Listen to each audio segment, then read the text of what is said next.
अस्सलाम वालेकुम। आज हमारा टॉपिक है autonomic nervous system. Autonomic nervous system. Autonomic autonomic nervous system. Autonomic nervous system ये हमारा आज का टॉपिक है, जिसको शॉर्ट फॉर्म में ANS भी कहते हैं। ठीक है जी, इसको आम आसान लफ्ज़ों में ANS भी कहते हैं। हमें पता है कि जिस तरह हमारे जिस्म में एंडोक्राइन सिस्टम है ना, जो हार्मोन्स का निज़ाम है, उसी तरह एक ये अल्लाह ताला ने भी सिस्टम रखा हुआ है जिसको ऑटोनोमिक नर्वस सिस्टम कहते हैं। और ये दोनों सिस्टम यानी कि ऑटोनोमिक नर्वस सिस्टम और एंडोक्राइन सिस्टम हमारे जिस्म में होने वाले जितने भी फंक्शंस हैं ना, उनमें रेगुलेशन और इंटीग्रेशन पैदा करते हैं। रेगुलेशन का मतलब है कि उनको तरतीब देते हैं, और इंटीग्रेशन का मतलब ये है कि पूरे जिस्म की आपस में मुताबिकत रखते हैं।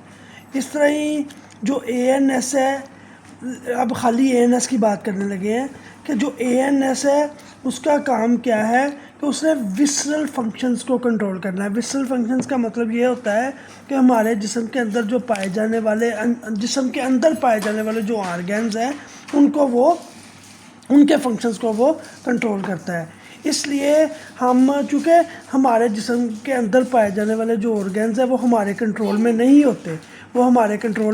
नहीं होते, इसलिए हमें नहीं पता हमारा जिगर किस तरह काम कर रहा है, हमें नहीं पता हमारे फेफड़े किस तरह काम कर रहे हैं, हमें नहीं पता हमारा दिल किस तरह काम कर रहा है।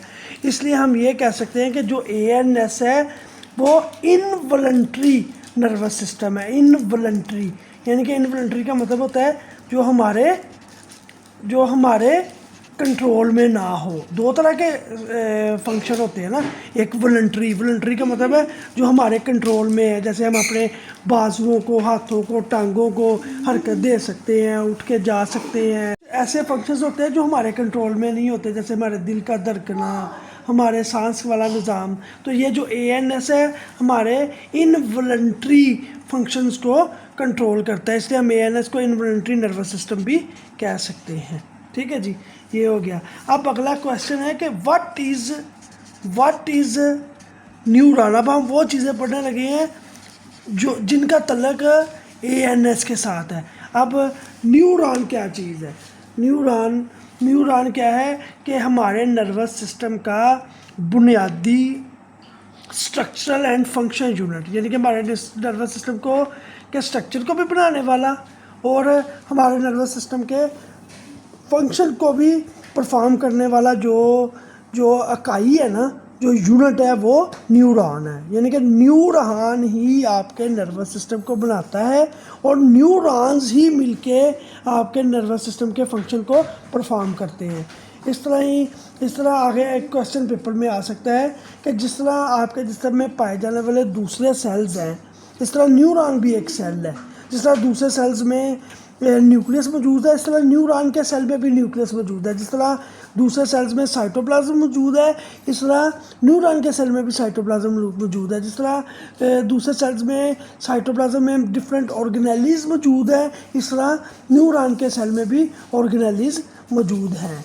लेकिन दो डिफरेंस हैं जो कि आम सेल और न्यूरॉन के सेल में मौजूद हैं। उनमें से एक डिफरेंस ये है कि जो आम सेल होता है उसमें कोई ब्रांचेस या प्रोसेसेस नहीं होते, यानी कि धागे नहीं होते। लेकिन न्यूरॉन के सेल में बाकायदा तौर पे प्रोसेसेस या धागे मौजूद होते हैं, उनको एक्सोन या डेंड्राइट्स कहते हैं। इस तरह ही दूसरा फ़र्क जो आम सेल और न्यूरॉन सेल में है कि आम सेल में सेंट्रोसोम मौजूद है, लेकिन न्यूरॉन में सेंट्रोसोम नहीं है। अब सेंट्रोसोम का फंक्शन सेल के अंदर ये है कि जब ये सेल को डिवाइड करता है, एक सेल से दो सेल से 4 सेल बनाता है। लेकिन चूँकि न्यूरॉन में सेंट्रोसोम नहीं है, इसलिए न्यूरॉन का सेल डिवाइड नहीं हो सकता।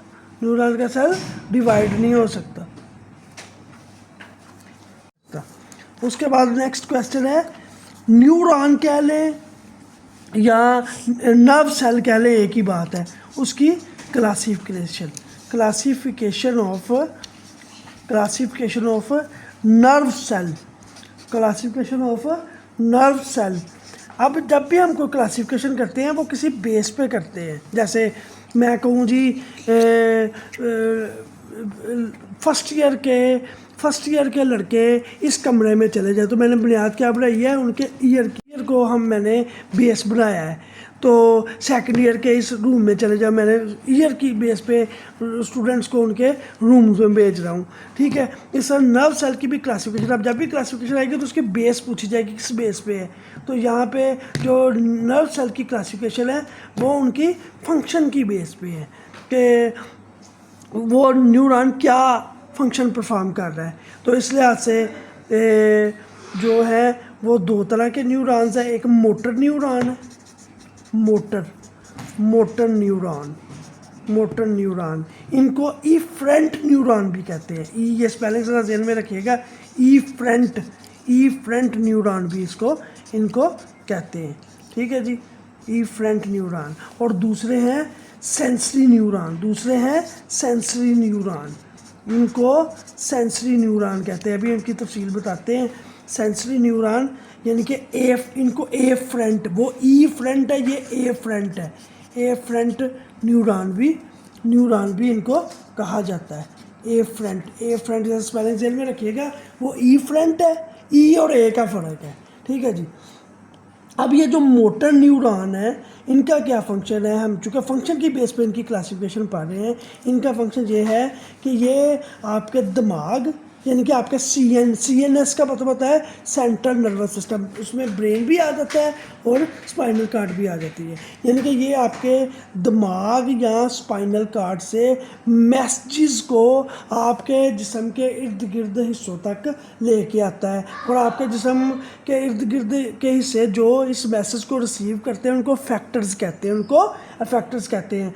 फैक्टर्स आपके जिस्म में आपके मसल भी हो सकते हैं, आपके ग्लैंड भी हो सकते हैं यानी कि दूध, और आपकी ब्लड वेसल्स भी हो सकती हैं। ठीक है जी। ठीक है। और ये जो मोटर न्यूरॉन्स हैं इनमें अभी हमने बताया ना आम सेल और न्यूरॉन के में फ़र्क ये पढ़ा हमने कि आम सेल में प्रोसेसेस या धागे नहीं होते, लेकिन न्यूरॉन में होते हैं, जिनको हमने एक्सोन या डेंड्राइट कहा है।